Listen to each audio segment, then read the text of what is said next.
Hai, saya Joni. Saya mulai melayani adik-adik yang berkebutuhan khusus dari sejak 2008. Saat ini saya melayani di Star Class, sebuah ministry under Next Gen yang melayani anak-anak dan remaja berkebutuhan khusus di JPCC.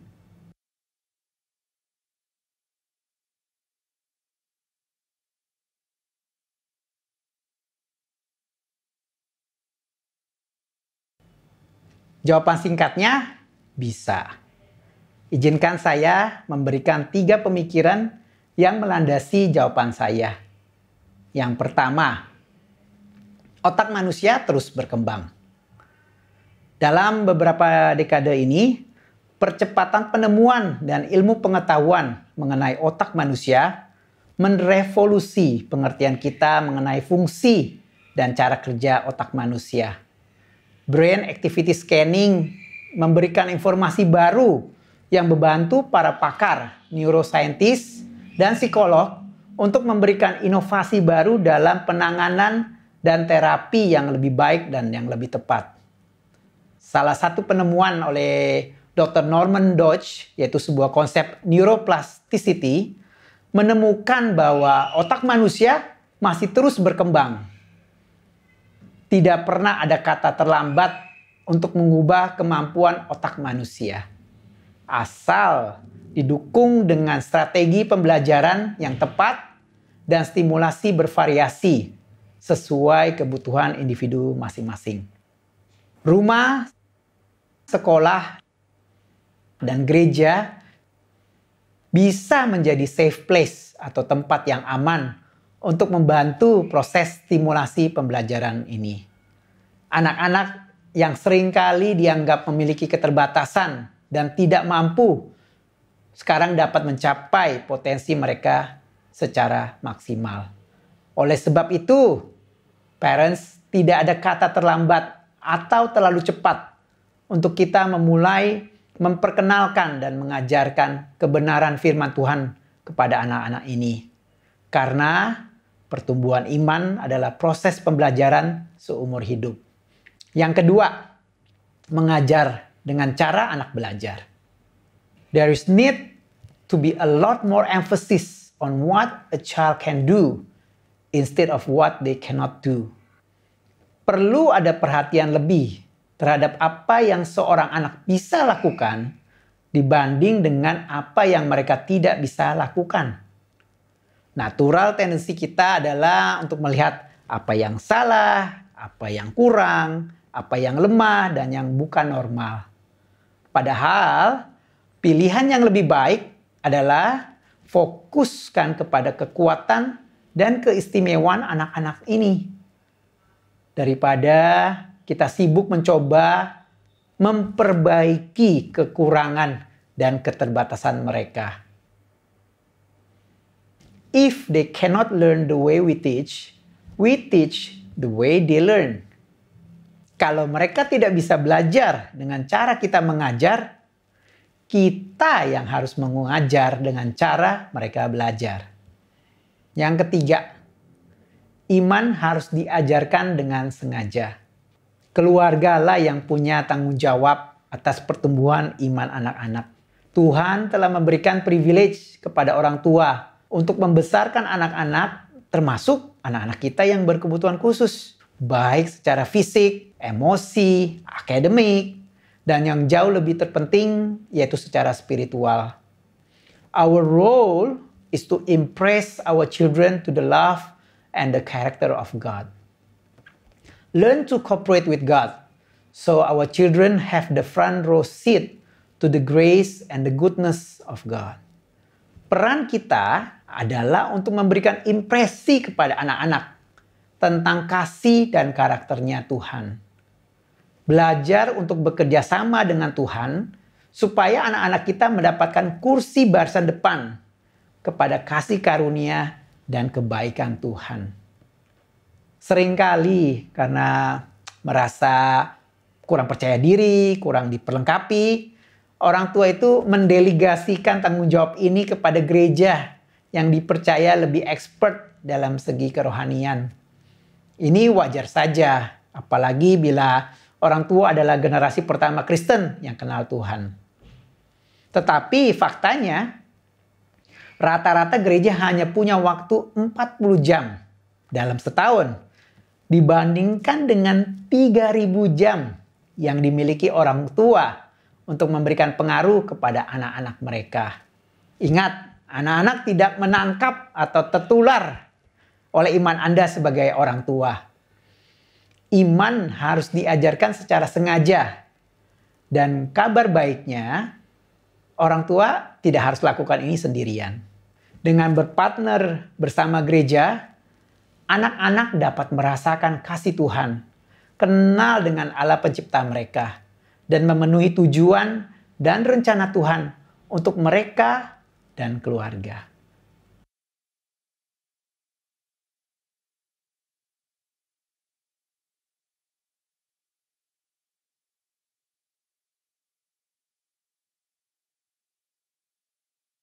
Saya ingin berbagi 3 prinsip yang dapat kita lakukan untuk memperkenalkan Yesus.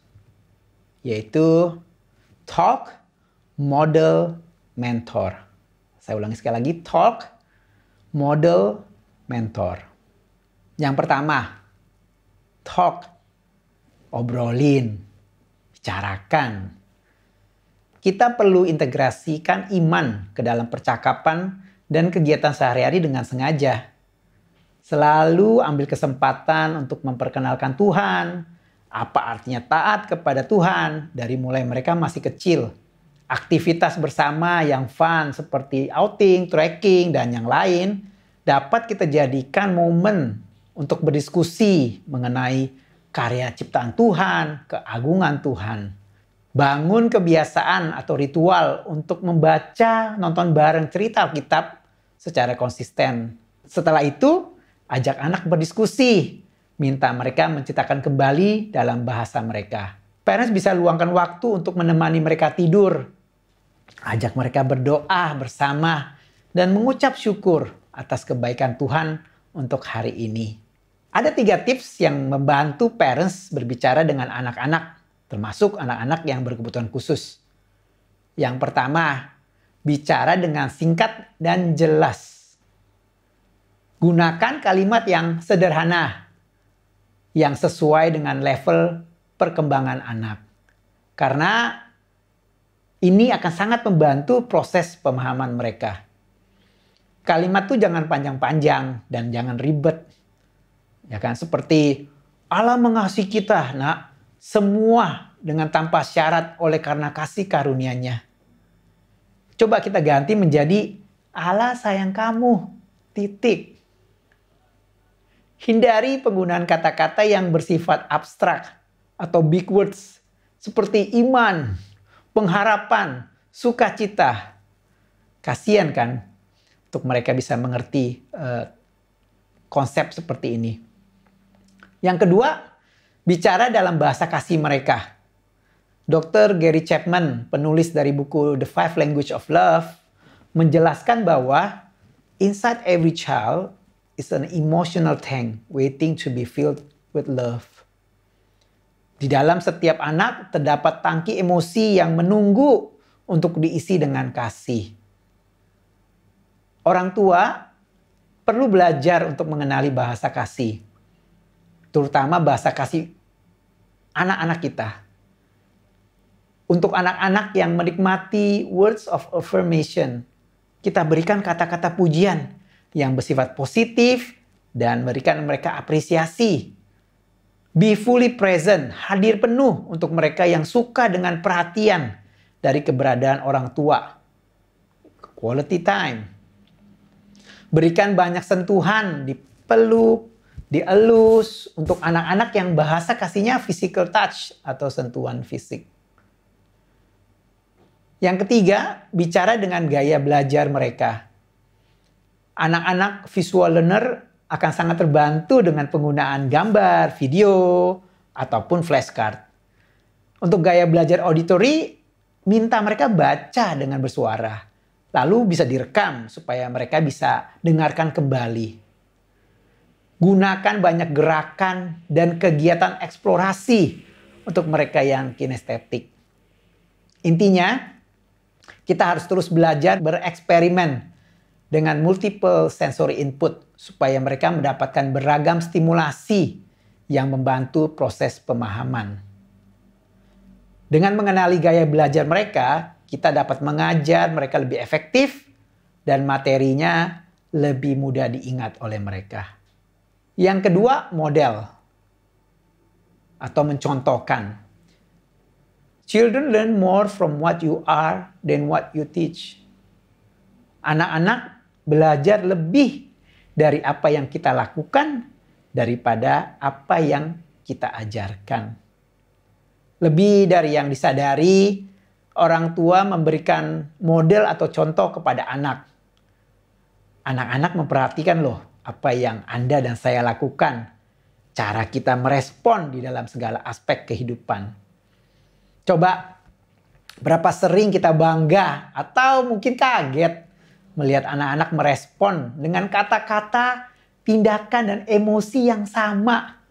Terutama saat kita ada di kejadian-kejadian tertentu. Sindrom lakukan seperti yang saya katakan, bukan apa yang saya lakukan. Hanya akan membuat mereka jadi bingung. Anda berkata satu hal, tapi Anda melakukan hal yang lain. Ingat, kita tidak bisa mengajarkan sesuatu yang kita sendiri tidak lakukan atau tidak punya.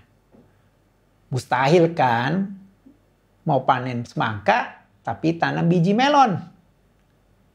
Bila kita rindu anak kita berdoa, modelkan gaya hidup berdoa. Bila kita mau mereka berbagi, modelkan generosity. Ironisnya, terkadang niat saya mau mencontohkan bagaimana meregulasi emosi kepada anak, yang terjadi malah saya ikutan tantrum. Saya mau mengajak orang tua, yuk sama-sama menghidupi secara konsisten apa yang kita katakan dan apa yang kita mau lihat terjadi di dalam kehidupan anak-anak dan keluarga kita. Buat rumah, tempat di mana mereka bertumbuh secara emosional dan spiritual. Di mana love, grace, and forgiveness menjadi default action. Yang ketiga dan yang terakhir, mentor. Adalah tanggung jawab spiritual bagi orang tua untuk mementor atau mendampingi anak. Sebagai seorang mentor artinya anak bisa datang dengan semua tantangan dan masalah yang mereka hadapi. Mereka merasa nyaman menjadi diri sendiri karena tidak dihakimi. Sebagai mentor, tugas kita adalah memberikan perhatian, memberikan support terhadap perubahan-perubahan di semua aspek dan area pertumbuhan anak, secara emosional maupun secara spiritual. Hal yang tidak kalah pentingnya, kita juga harus carikan komunitas gereja yang mendukung dan menerima anak-anak kita. Coba temukan 5 remaja atau dewasa yang care dengan anak kita. Bisa dimulai dari kakak small group, SGL, dan dead member yang lain.